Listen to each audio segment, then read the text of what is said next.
Sir वैसे तो इसमें कोई ये सवाल बनता ही नहीं है, आपसे ये कहूँ कि अपना थोड़ा सा इंट्रोडक्शन दें, लेकिन आप ये ज़रूर बताइए कि एक्टिंग फील्ड का आपने आगाज़ कैसे किया?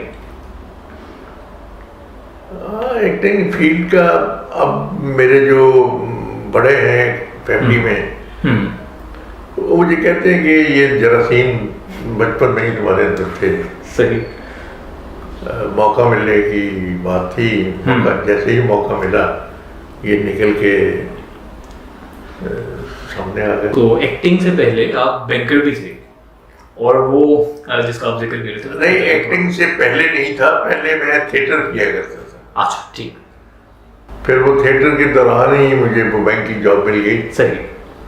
तो मैंने ज्वाइन कर लिया बैंक। ठीक। लेकिन थिएटर चूँकि शाम के वक्त और रात के वक्त होता था, जी बिल्कुल, इसलिए बैंक के साथ साथ भी हम शाम को वो करते रहे, बेहतरीन थिएटर करते रहे। फिर हमारे बैंक ने ही एक ड्रामेटिक क्लब बनाई, और उसका पहला ड्रामा जो है 1964 में हमने किया। अच्छा, इत्तेफाक की बात है कि उस वक्त यही आर्टिस्ट माइंड के जो कुछ दोस्त थे वो बैंक में इकट्ठे थे। मसलन जमील फखरी हो गया, नन्ना मरहूम हो गया, हम एक ही बैंक में, बल्कि एक ही ब्रांच में थे।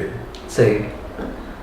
तो लिहाजा वो दोपहर के वक्त जब वो लंच टाइम होता था तो हम एक दूसरे के साथ मिलते थे और करते थे कुछ कर, क्योंकि थिएटर में हम लोग कर चुके थे इकट्ठे। सही।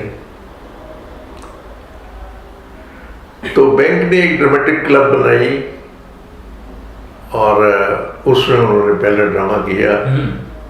तो उसमें इत्तेफाक से टेलीविजन की एक फनकारा को कास्ट किया। सही, बेहतरीन।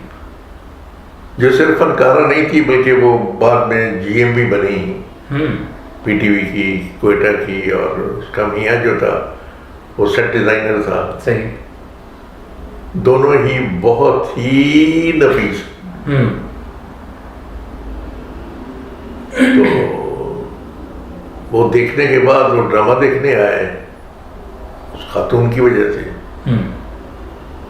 तो एंड में कहने लगे कि जी आप लोग टीवी पे क्यों नहीं आते? हाँ।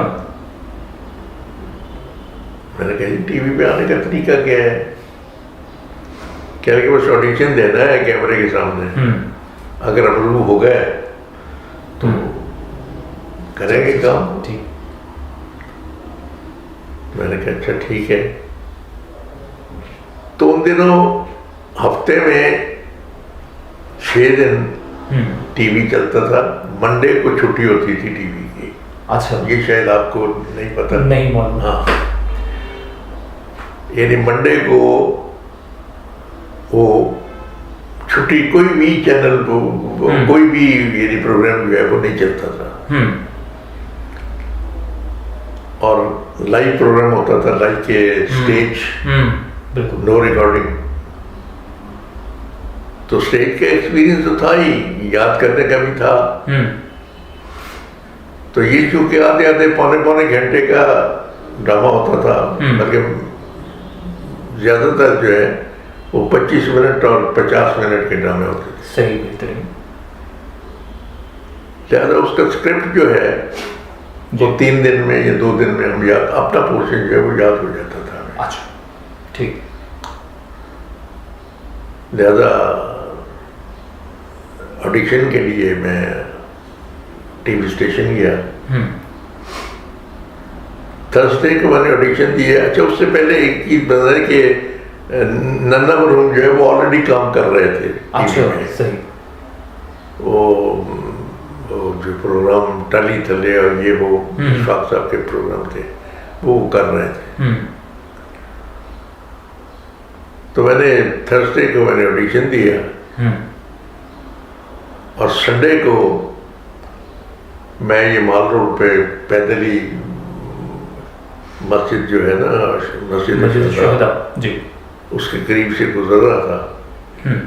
तो उधर से ना नन्ना मरहूम वो अपने बाइक के ऊपर ना, ट्रैम्प उसकी हैवी बाइक थी, हाँ उसके ऊपर वो गुजर रहा था। तो उसने मुझे देखा चलते हुए, तो उसने आवाज़ दी, शाह शाह आ गया। ये तो स्क्रिप्ट मिला है हाँ टीवी में। तो पहला स्क्रिप्ट नन्ना ने उस मस्जिद के सामने मुझे दिया। अच्छा सही। वो जब मैंने किया तो वो प्रोड्यूसर जो था, डायरेक्टर, बड़ा मुतमईन हुआ। वो भी बड़ा नफीस आदमी था। वो बाद में मैं बताऊंगा कि उसके साथ क्या हुआ। कि वो मुझे मिला और उसके बाद मुझे अपना वो जो था ये कौन सा नन्ना का अलिफ नून जी बिल्कुल प्रोग्राम एक मिला। इससे पहले वही प्रोड्यूसर जो था वो वीक में, महीने में एक आध प्रोग्राम मुझे दे देता था।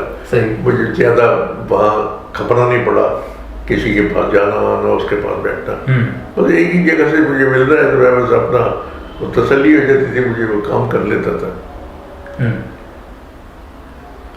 लेकिन ये चीज़ बाद में मुझे पता चली कि ये चीज़ गलत थी। अच्छा। हमारे मुल्क में, हमारे इस सेटअप में अगर आपने काम दे दिए है ना, उसके बाद मुझे दूसरी जाके भी हजूरी करनी पड़ेगी और उसको कहना पड़ेगा कि जनाब मैं एक्टर हूँ और मुझे अच्छा काम सही। दें। यानी वो लोग कांटेक्ट नहीं करेंगे आपसे? मतलब ये करेंगे ना तो उनको पता है कि ये आ रहा है, टेलीविजन में काम कर रहा अच्छा है। अच्छा सही। लेकिन वो अपने साथ एक इन्वॉल्वमेंट कि हम भी कल को कहें कि जनाब हमने इसे काम दिया हुआ है। इसलिए हम बताता हूँ कि क्या उन्होंने किया ना। वो मुझे एक आध काम मिला, उसके बाद फिर वो अलिफ नून मिला। अलिफ नून मिला, जैसे दूसरे दिन हम रिहर्सल करने के लिए गए तो 65 की वॉर शुरू हो गई। 6 सितंबर वाली वॉर। बिल्कुल। वॉर शुरू हुई तो वो आ गया कि जनाब कोई कॉमेडी खत्म करो, सीरियस प्ले।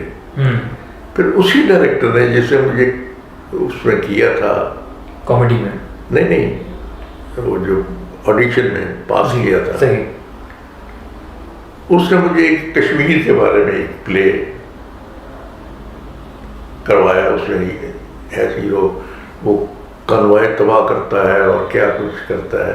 अच्छा ये सब कुछ, कोई रिकॉर्डिंग नहीं थी, कोई कुछ नहीं था। एक छोटा सा ब्रिज बनाया उन्होंने अंदर, उसके ऊपर क्रॉलिंग कर रहा हूँ और साइड से वो लाइटें पड़ रही हैं। उसके बाद वहाँ से वो नीचे उन्होंने दिखाया कि दरिया जो है बह रहा है और ये। तो मैंने फिर ऊपर से जंप किया दरिया में। तो जाहिर दरिया तो था, स्टूडियो के अंदर थे, दरिया तो उन्होंने शॉट दिखा दिया ना। ठीक। तो एक ही बंदा जो है ना वो बाल्टी और पानी लेके बैठा हुआ था। तो जैसे ही मैं नीचे आया उसने मुझे भिगोना शुरू कर दिया। भीग के मैं फिर एक घर के अंदर घुसता हूँ। वहाँ यानी मुसलमानों का घर है और ऐसे। तो इस तरह से मतलब कि वो प्ले हमने कर लिया। सही। हो गया। उसके बाद इत्तेफाक से ये हुआ कि वो पीर की मैंने बताया ना छुट्टी के दिन हमारे वाला डायरेक्टर और बाकी टीवी की टीम छागा मांगा पिकनिक बनाने चले गए। ठीक। और वहाँ जो ट्रेनें चलती हैं उस ट्रेन से गिर के मेरे वाले प्रोड्यूसर उसकी डेथ हो गई। ओह। ठीक है जी। ठीक। जब उसकी डेथ हुई है, अब फिर मैं जाता रहा हूँ कि भाई अब दूसरा कोई बंदा मुझे कास्ट कर ले। वहाँ ये था कि ये उसके ग्रुप का आदमी है। आर्टिस्ट का कोई ग्रुप नहीं होता। ये मतलब कि ये लोग नहीं समझते। सही। अगर आप संस्कृत हैं काम करने में और आपके पास स्क्रिप्ट आए, स्क्रिप्ट में मैं या ए या बी या सी वो फिट इन है, तो उनको काम देना चाहिए, उनको काम मिलना चाहिए। बिल्कुल। ये नहीं कि ये उसके चूंकि काम करता रहा है तो इसलिए वो मेरा नहीं, इसलिए वो मेरा सही टैलेंट नहीं है। बस ये चलता रहा। इस तरह से तकरीबन 1 साल बेकारी का गुजर गया। अच्छा। ठीक है। उसके बाद क्या हुआ कि एक वो यूनियन बना ली आर्टिस्टों ने, हम्म,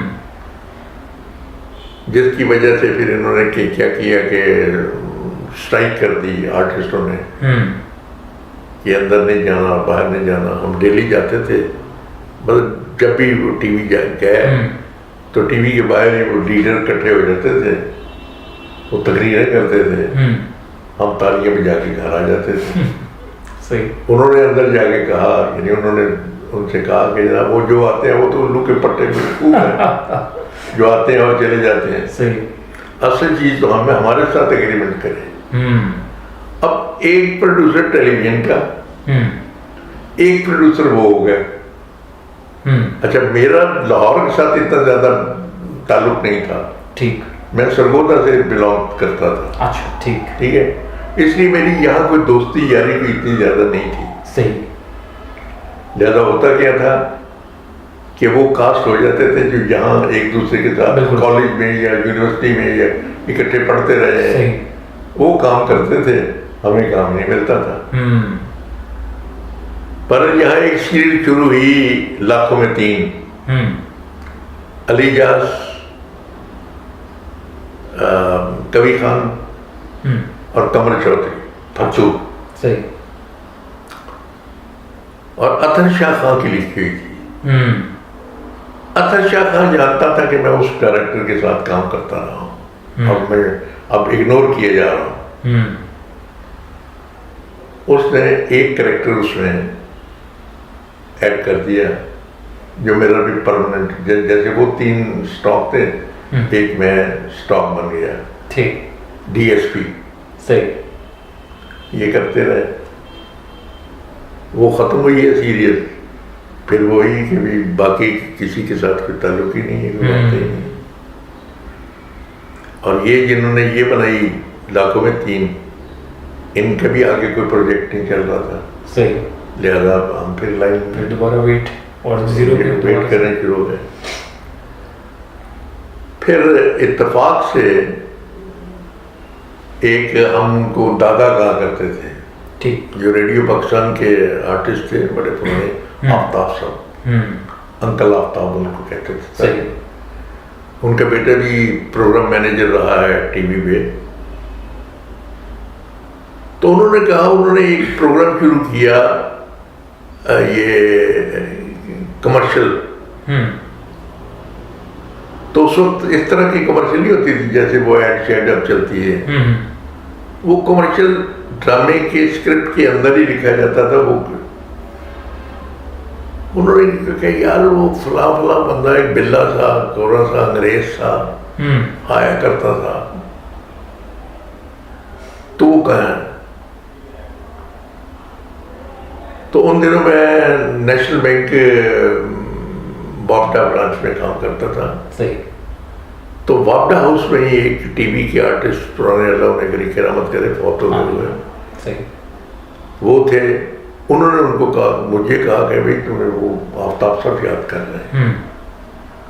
तो इस तरह तकरीबन साल, 2 साल, 3 साल के बाद, 2-3 साल तो नहीं, मतलब कि 1.5 साल बाद सही मेरी री एंट्री हुई।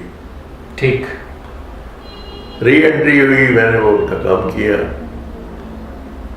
उसके बाद वहाँ चूँकि स्टूडियो, वहाँ टीवी स्टेशन जाया आया करते थे, तो एक प्रोड्यूसर जो बाद में जीएम बना है वो वहाँ अकाउंट्स में होता था। ठीक। उसके साथ हमारी दोस्ती सी, चेक वेक ये वो हो जाती है ना, अंडरस्टैंडिंग का दोस्ती। उसके साथ ही वो प्रोड्यूसर बन गया। बल्कि वो अक्सर बेशतर मुझे कहा करता था कि यार ये वो बंदा है, जिस वक्त वो असिस्टेंट प्रोड्यूसर बन के इस्लामाबाद से यहाँ आया, I was the first man जो उसे रिसीव करने के लिए रेलवे स्टेशन गया। सही।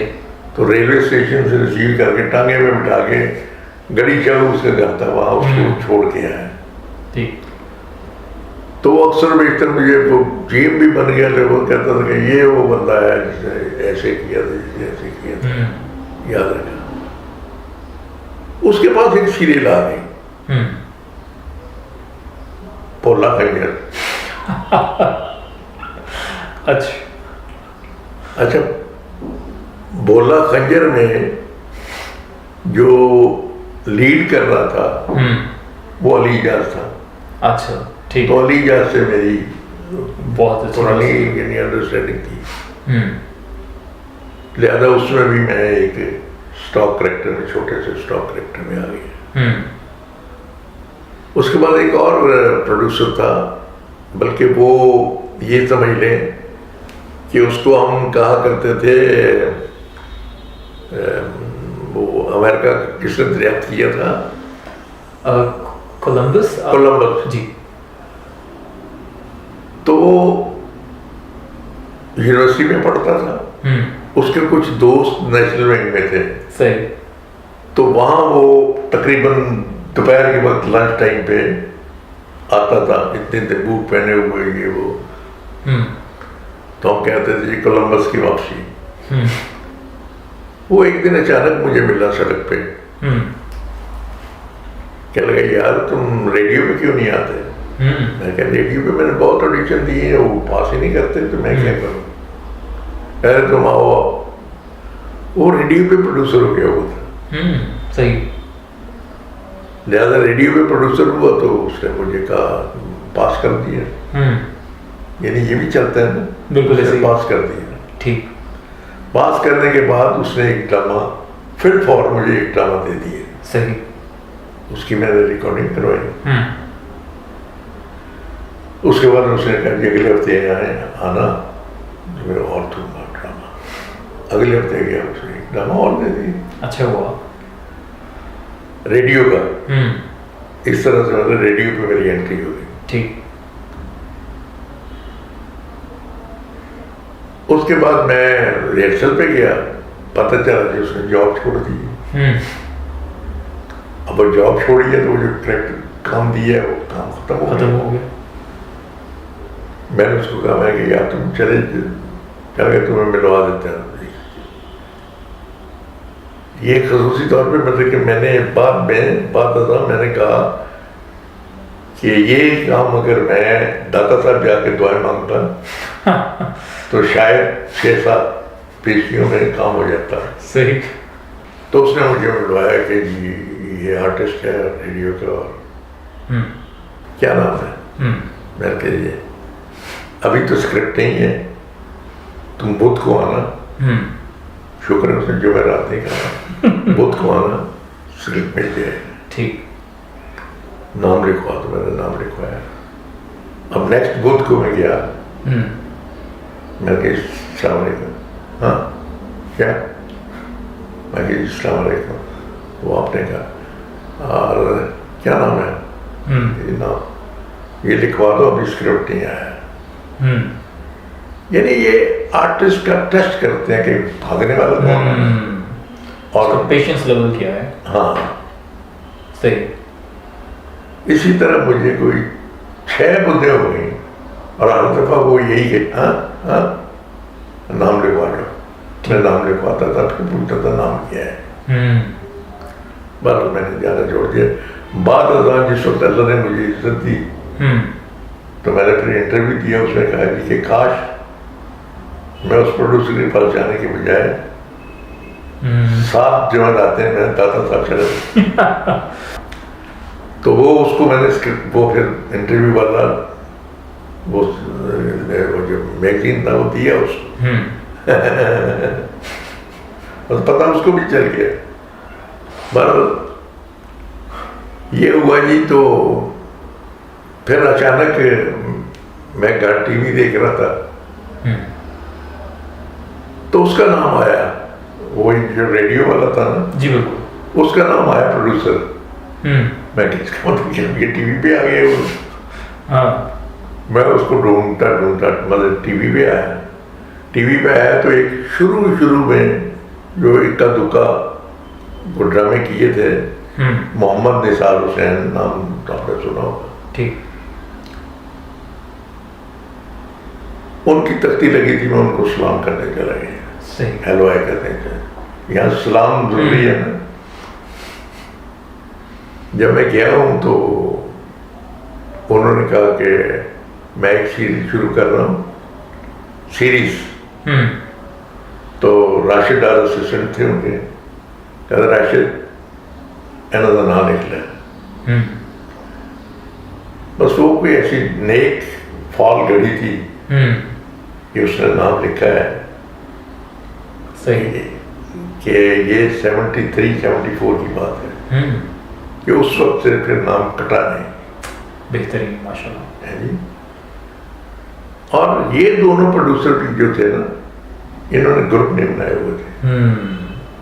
अच्छा, एक ड्रामा किया मैं उनका, तो वहाँ मुझे निसार साहब कहते हैं, शाह जी हूँ तुम काम करना आ गया है, एनी पुटी का काम तो काम आ ही जाता।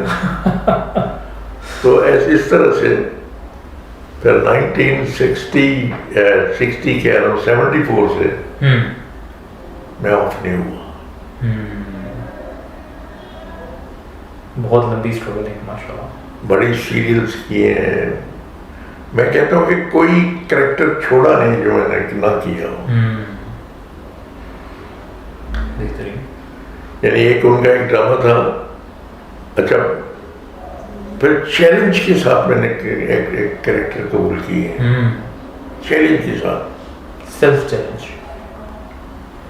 एक था कि बात करते करते ऐसे करना है, ये करना है, ये करना है, अब डायलॉग भी बोल रहे हैं साथ ये भी करना है, बिल्कुल। तो ये बंदा चूक जाता है ना, बिल्कुल, और बड़ा वो कॉन्शियस अपना हाँ। तो ये मैंने किया, तो बाद में तक पता चला कि वो ड्रामा नहीं लगेगा। क्यों नहीं लगेगा कि उस वक्त हमारे जो चीफ मिनिस्टर ऑफ पंजाब थे, ये भी ऐसे करते थे। राइटर ने माइट भी पॉसिबल कि उन्हीं को जहन में रख के लिखा हो, ठीक है जी। तो इस तरह से उसको रोक दिया गया। तो ये सारा कुछ होता है। सर ये मुझे ये बताइए कि जैसे अब एक्टिंग के अंदर सबसे ज़्यादा जो इम्पोर्टेंट चीज़ है वो अल्फाज की अदायगी है। बिल्कुल सही। और आपका एक्सेंट है, लहजा है, किस तरह से आप उसको प्रेजेंट कर रहे हैं, ये आपने कहीं से सीखा या वक्त के साथ साथ? नहीं, वक्त के साथ साथ भी होता है, लेकिन बेसिकली अगर देखा जाए ना जी, तो मैं राइटर था। ठीक। असल में मुझे स्टोरीज लिखने का बड़ा शौक था। सही। मेरे वाला साहब मुझे लेके, वो एक शायर, वो जिन्होंने करतार सिंह बनाई थी, बड़े मशहूर शायर, तो वो उनके बचपन के दोस्त थे। ठीक। तो उनके पास ले गया तो कहने लगे कि यार देख, मेरे पुत्र ने तेरे वाला शौक पै गया, ऐसा कुछ कर। मुझे वो कहने लगे कि हाँ जी और सरदार क्या कर लेते हो। तो वो एक होता है ना शुरू में, मैं डायरेक्टर भी हूँ, मैं राइटर भी हूँ, मैं प्रोड्यूसर भी हूँ, एक्टर भी हूँ, वेरी गुड। अच्छा, मैं बड़ा खुश कि जनाब ये कह रहे हैं कि जनाब वेरी गुड। थोड़ी देर के बाद चाय आए, चाय मेरे आगे पेश करते हुए ना कहते, पर इन सब में से एक क्या हो। ये समझने वाली बात थी। बिल्कुल। उन्होंने कहा किसी एक लाइन को पकड़ लो, उसमें अपना आप मनवाओ, जिस वक्त उसमें तुम मान जाएगा तो दूसरी आइटमें जो है वो ऑटोमेटिकली साथ मिल जाएंगी। बेहतरीन। अब ये था कि अगर मैं राइटर ज़हन में रखता, जो बुनियाद थी मेरी, राइटर को ध्यान में रखता, तो उसके लिए मुझे स्टूडियो ये वो मुख्तलिफ लोगों के पास चक्कर काटने पड़ते, उनको समझाना पड़ता, उनको करना पड़ता। तो उसके लिए टाइम नहीं था। मुझे मत के साथ फाइनेंशियल एड भी चाहिए थी। बिल्कुल। ठीक है, लिहाजा मैंने फिर अदाकारी को ये टॉप प्रायोरिटी रखा। ठीक। कि पहले इसमें कर लो। और अब अल्हम्दुलिल्लाह मेरे लिखे हुए ड्रामे रेडियो पाकिस्तान पे चल चुके हैं, मेरे लिखे हुए प्लेस पीटीवी पे चल चुके हैं, माशाल्लाह। लेकिन यहाँ भी ये है कि मोनोपोली वही चली आ रही है। ये अपना हमारी वो जो खातून एक जनरल मैनेजर थी, मैंने ईद का एक स्पेशल प्ले लिखा बड़ी ईद के हवाले से। सही। वो मैंने उनको दिया, उन्होंने पढ़ा, अप्रूव कर दिया कि जी ये करेंगे। मैं लंदन चला गया, पीछे ईद आई, वो जनरल मैनेजर ने रही, दूसरे को ही आ गया, मेरा स्क्रिप्ट दराजों में चला गया। और वो यही कि बकरा वाला और कुंडी और ये वो इस तरह का मंतक है। सही। ज़्यादा बमुश्किल तमाम जाके मैंने वो स्क्रिप्ट वापस लिया वहाँ से। सही। और मैं आज भी कहता हूँ कि वो स्क्रिप्ट जो है आज तक किसी ने बड़ी ईद के हवाले से, कुर्बानी के हवाले से इतना खूबसूरत स्क्रिप्ट नहीं लिखा होगा। लेकिन कौन किसको कहे कि चलाओ, उनको तो कसाई की जरूरत है, वो बाणपट की जरूरत है। सही है। मतलब उसमें मैंने कॉमेडी भी रखी है, लेकिन कॉमेडी भी ऐसी कि एक बच्ची है गांव में जिसने 2 बकरे पाल रखे हैं। ठीक है। और वो बकरों से बातें करती है और बकरे जवाब देते हैं। ठीक है। ठीक। यानी इतनी ज्यादा वो उसके साथ तो उसकी अटैचमेंट हो गई। सही। वो बच्ची लेके उसको गांव में उसको चराते चरोते उसको चारा चूरा डालती है, रात को उसका तवा करके देती है उसको करती सही। है। और वो जाके सोती है तो वो शोर डालना शुरू कर देते हैं। वो कहते हैं क्या हुआ? कहते खुद तो जाके अंदर रजाई में सो गई हो, हमें यहाँ रखा हुआ ठंड में, हमें भी अंदर लेके जाओ। सही। कहते लेकिन अंदर कमरे में तुम गंद डाल दोगे। हाँ। कहते नहीं बाजी बात गंद नहीं डालेंगे, इस सीट पे नहीं डालेंगे। हाँ। सही। वो फिर उसको लेके जाती है तो रजाई जो है ना वो एक को इधर सेंटर में खुश होती है, रजाई लेती है। सुबह उठती है तो कहते हैं देख लो बाजी हमने गंद नहीं डाला, हमें जल्दी से बाहर ले चलो। ये इस तरह की। अब इसमें क्या मतलब है, इन द मीनवाइल उसकी माँ को बीमार हो जाती है, वो डॉक्टर के पास जाते हैं, डॉक्टर कहते हैं जी इसको ऑपरेट होगा। सही। कहते हैं कितने पैसे लगेंगे? तो 30-40 हज़ार रुपये लगेगा, ठीक हो जाएगी। सही। अब ये बकरों को लेके सैर कराने जा रही है, तो बाप जो है वो कहता है कि बेटी आज ना लेके जाना, आज मैंने मंडी में इनको बेचने के लिए जाना है। सही। ये बड़ी ईद आ रही है, 4 पैसे मिल जाएंगे, उसका ऑपरेशन करवा लूंगा। यहाँ बड़े सेंटिमेंटल वो है कि अब्बा जी ये बकरे नहीं है, ये मेरे वीर हैं। ऐसे ऐसे ऐसे कहते कि अच्छा तुम अपने वीरों से ही पूछ लो कि घर की मालिका जो है वो अगर मर रही हो तो उसको बचाने के लिए वीर क्या करेंगे। खूबसूरत है। तो यहाँ वो ये जुमला सुनने के बाद वो दोनों बकरे अपना हाथ अपना छुड़ा के वो बंदे के पास आके खड़े हुए थे कि जाओ हम प्लीज दो। बड़ा डीप मीनिंग है इसमें। अब वहां एक जो खरीद के लेके जाते हैं वो शोबाज है,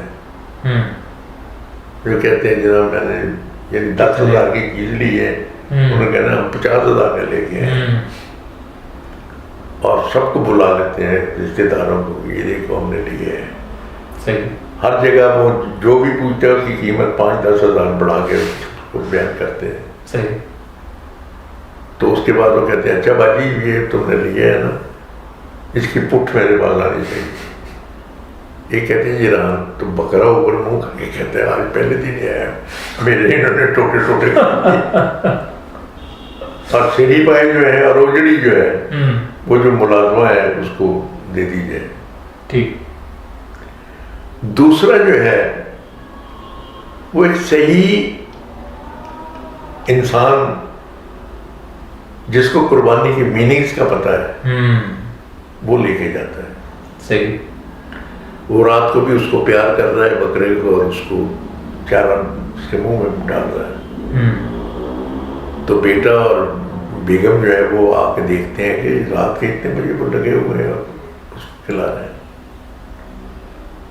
तो यहाँ वो है कि उसको कहते कहते कि बेटा आज अगर ये ना होता तो ये जो हम एक करते हैं क्या सुन्नत इब्राहिमी। हाँ, सुन्नत इब्राहिमी, ये कोई भी पूरी ना कर रहा होता। इन्होंने कुर्बान हो गए, हमारी नस्लों को बचा लिया है। रोजाना लाखों हजारों बकरे ज़िबा होते हैं, लेकिन उनकी एक एक बोटी तुल के बिक जाती है।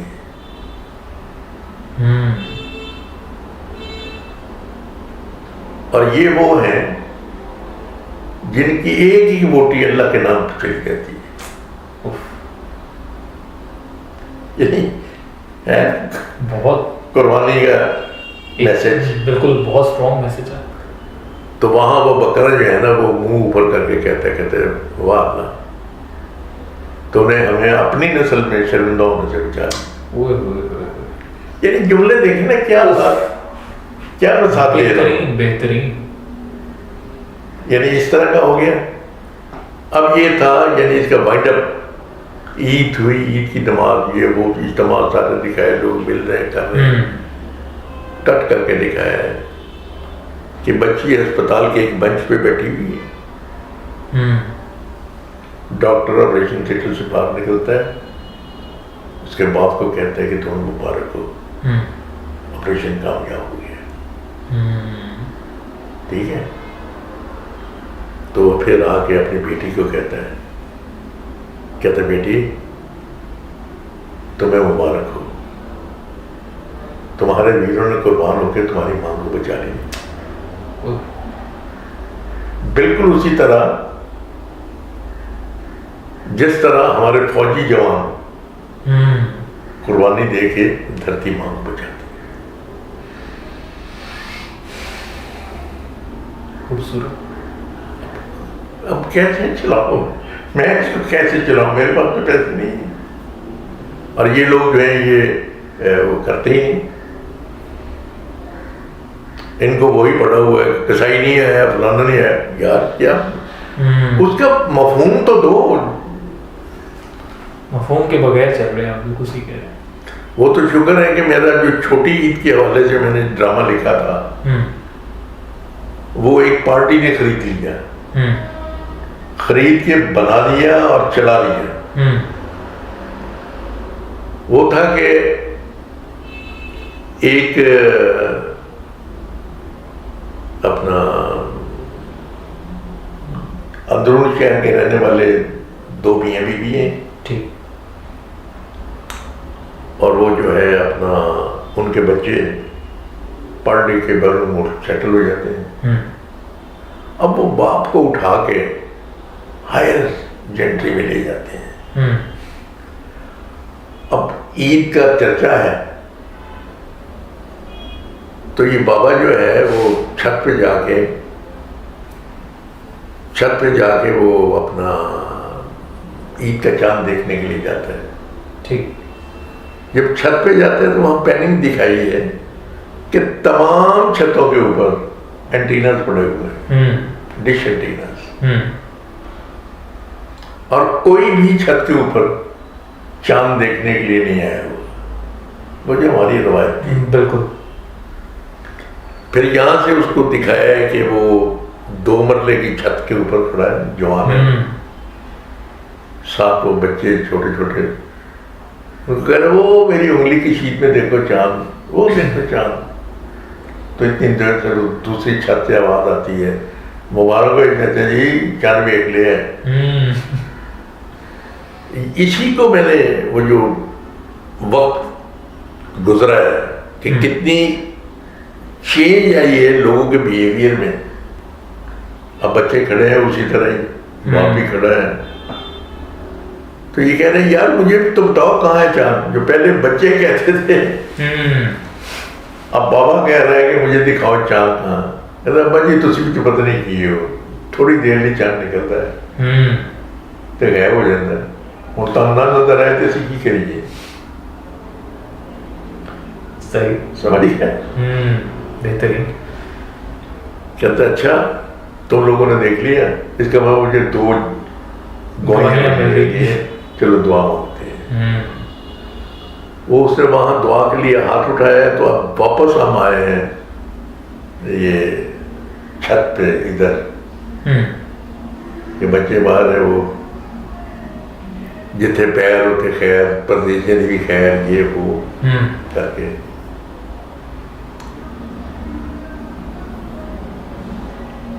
अब नीचे सारा दिन ये लुबे लुबा भी ये है कि सारा दिन ये इंतजार करते हैं कि कोई उनके घर में आए। वहां एक जुमला था कि जहाँ बूढ़ा और बुढ़िया होते हैं ना, वहां कोई ईद मुबारक कहने के लिए भी नहीं आता कि शायद ये किसी काम से न भेजते, जो अब सिचुएशन है वो सवैयां डाल रही है, तो ये नमाज पढ़ के आता है तो कहता है कि ये क्या कर रही बड़ी जी। कहती है ये सवैयां हैं, ये मैंने डाली है मोहल्ले में, जरा बांटो। कहता अजीब बातें करती हो, यहाँ मोहब्बतों के सफर सवैयों की प्लेटों में तय नहीं किए जाते। यहाँ के बसने वाले लोग अपने अपने हसार के कैदी हैं। तुम सवैयों की बात करती हो। आज ईद की नमाज के बाद हर कोई अपने अपने आशनाओं को तलाश करता रहा और मैं 5 से उठ के आ गया, जायद 6 तकबीरों के ईद की नमाज पढ़ के। बीबी इससे अच्छा तो हमारा वो 2 मरले का मकान था, अब तक 20 ही आ चुके होते। चाचा जी ईद मुबारक, मामू जी ईद मुबारक, इतने रिश्ते हमारे पास बन जाते। ये हुआ। फिर इसी तरह वो बच्चों का इंतजार करता है कि बच्चे कोई कहते थे कि ईद को आएंगे, ना उनका कोई खत आ रहा है, ना उनका कोई टेलीफोन आ रहा है, ना कुछ आ रहा है। रात हो जाती है, रात का खाना खाने लगते हैं तो मस्जिद से ऐलान होता है इलाके में एक चोर घुस रहा है, अपने दरवाजे खिड़कियाँ बंद कर लो। तो ये बाबा सब कुछ वहीं छोड़ के बाहर जाके तमाम दरवाजे खोलते हैं कि कोई तो है। तो जनाब हम तो इस तरह के लिखने वाले हैं। सर ये जो इस तरह के ड्रामे हैं जिसके अंदर तरबियत शामिल है, जिसके अंदर एक मैसेज शामिल है कौम के लिए, उसको एक्सेप्ट नहीं करते, उसकी वजह आपको क्या लगता है? प्रोड्यूसर डायरेक्टर उसकी वजह है या लोग उसकी वजह है कि लोग वो चीज़ें देखना नहीं चाहते? नहीं देखना चाहते। वल्गैरिटी तो एक अलग चीज है भाई। से कि मैं और आप इकट्ठे रहते हैं, ठीक, मैं बॉस हूँ या आप बॉस हैं, मैं मुलाजिम हूँ, तो मुझे नहीं पता कि मेरे सामने आप कितनी दफा आ चुके हैं कि स्टेज पे जाएंगे तो मैं आपको जुगत कर दूँ। मुलाजिम जो है वो जुगतें कर रहे हैं।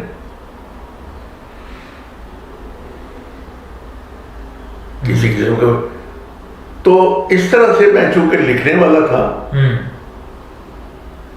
इसलिए मुझे वो ज्यादा सोचना नहीं पड़ा कि इसको किस तरह से अदा करना है, इसको किस तरह से अदा करना है। सही। एक वो क्योंकि लिखने वाले का मूड भी बन जाता है ना। बिल्कुल।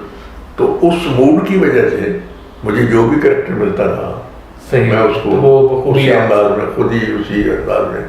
सही। और फिर दूसरी बात यह है कि वो आइडिया मिल गया कि ये है, तो हमारे इर्द गिर्द ही वो फैले होते हैं मुख्तलिफ कैरेक्टर्स। तो अगर कोई कैरेक्टर मिला है तो मैंने कहा यार इसमें मैं बाप बनता रहा हूँ, इस तरह फलाना बाप फलाना बाप फलाना बाप, ये फलाने बाप को मैं लेके अंदर डालूं, तो करेक्टर बन जाता है। बेहतरीन। तो इसका मतलब है कि लहजा या डिलीवरी आपको इतनी सीखनी नहीं पड़ी। नहीं, लेकिन वैसे जो लोग होते हैं वो सीखते हैं नॉर्मली। नहीं सीखने से नहीं आता, वो जाहिर है कि जिस डायरेक्टर कुछ ना कुछ, डायरेक्टर चूंकि हमने तो अपना सिर्फ करेक्टर देखना है ना, डायरेक्टर ने पूरा स्क्रिप्ट देखना होता है। बल्कि बाजू का तो कहते हैं कि मैं जब भी डाल के सोया हूँ इसी साथ, तो जब सोता है उसको नई नई उसकी में तरह जो है वो नजर आती है, तो वो फिर आपको बताएगा कि ऐसे नहीं ऐसे करो, ऐसे नहीं ऐसे करो। ये एक अली बाबा 40 चोर एक सीरियल चली थी जी, जिसमें अली बाबा का करेक्टर मुझे दिया गया। अच्छा। तो मुझे बुलाया, तो अयूब खबर उसका प्रोड्यूसर था। मुझे क्या लगा ये करना है, बच्चों के लिए है, लेकिन इसमें बड़ा सोच समझ के कहते ये जो आप बोलते आ रहे हैं ना, इसमें थोड़ी सी टेम्पो चेंज करें इस करेक्टर के लिए। मैंने एक टेम्पो बदल के बोला, कहते हाँ ठीक है, कुछ और। फिर मैं बोला एक और टेम्पो निकाली, क्या हाँ ये भी ठीक है। वो पहले वाली बताया, मैंने पहले वाली बोली, वो करें। मैं कही रिकॉर्डिंग है कब? ये अब ये वाक़या है रात के 7-8 बजे का। ठीक। मैं कह रिकॉर्डिंग है कब? कहते सुबह 10 बजे। मैं कह सुबह 10 बजे रिकॉर्डिंग है, मुझे आपने बिठाया हुआ है। मैं क्या आप जाएं घर और मुझे भी घर जाने दें, सुबह आपको अली बाबा मिल जाएगा। अब मैंने आके उस पर वर्क करना शुरू किया कि कौन है जो अली बाबा के अंदर जो बच्चों के लिए अच्छी बात भी करे और ओवर भी न लगे। ठीक। आप यकीन माने कि एक इंडियन एक्टर है जो बड़ा मामूली रोल करता है, सही, लेकिन मेरे अली बाबा के लिए वो फिट था। मैंने उसको मार के अंदर फेंका। सुबह आके मैंने रिकॉर्डिंग करवाई, डायरेक्टर ने कुछ नहीं कहा, बल्कि जीएम हमारे उस वक्त जो थे उन्होंने कहा जी कि बुखारी ये तो जो किया है, अगर कोई अली बाबा होगा तो यकीनन ऐसा ही होगा। खूबसूरत। तो ये मतलब कि करना पड़ता है उसको, उसके साथ। सही। सर बहुत अच्छा लगा आपसे बात करके, आपको सुन के। आपके वक्त का बहुत शुक्रिया। अल्लाह ताला आपको सेहत तंदुरुस्ती दें, और उसके अलावा ये कि आपका जो साया है हमेशा हमारे सर के ऊपर सलामत रखें। आपका वक्त का बहुत शुक्रिया सर। जी।